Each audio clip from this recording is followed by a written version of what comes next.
எனக்கு பிடிச்ச ஒரு குட்டி ஸ்டோரி உங்களுக்கு சொல்லணும்னு நினச்சேன். ஒரு ஊரில் ஒரு அரசர் இருந்திருக்கிறாரு.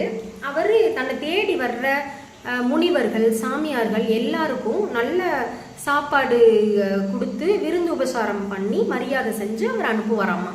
ஸோ ஒரு நாள் என்ன ஆகிருக்கு, ஒரு கழுகு தன்னோட இறைய பாம்பை தூக்கிட்டு மேலே பறந்து போகும்போது அந்த பாம்போட வாயிலிருந்து விஷம் கீழே அந்த சாப்பாட்டில் கலந்துருச்சாமா.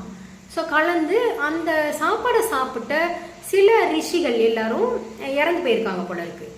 ஸோ அப்போ மேலுலகத்தில் நம்மளோட பாவ புண்ணியம் கணக்கு எழுதுவாங்க இல்லையா, அவர் போய் அவரோட சீஃப் கிட்ட கேட்டிருந்திருக்காரு, இப்போ இந்த சாமியார்கள் இறந்த இந்த பாவ கணக்கை யார் மேலே எழுதணும், கழுகு மேலே எழுதலாமா, இல்லை அந்த பாம்பு மேலே எழுதலாமா, இல்லை அரசர் மேலே எழுதலாமா அப்படின்னு சொல்லிட்டு கேட்டாராமா. அப்போ அவர் சொல்லியிருக்காரு, சீஃப் சொல்லியிருக்காரு, இல்லை நீ கொஞ்ச நாள் வெயிட் பண்ணு, நான் உனக்கு சொல்கிறேன் அப்படின்னு சொன்னாராமா.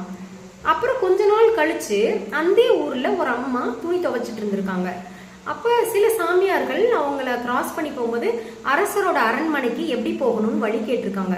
அவங்களும் வழி சொல்லி முடிச்சுட்டு கடைசியில் என்ன சொல்லியிருக்காங்க, பார்த்து போங்க சாமி, அரசர் எல்லாருக்கும் விஷம் வச்சு கொள்றாராம் அப்படின்னு சொன்னாங்களாம். அந்த மேல் உலகத்துல இருந்த சீஃப் சொன்னாராம், அந்த பாவ கணக்கை அந்த அம்மாவோட கிரெடிட்ல எழுதிருங்கன்னு சொன்னாராமா.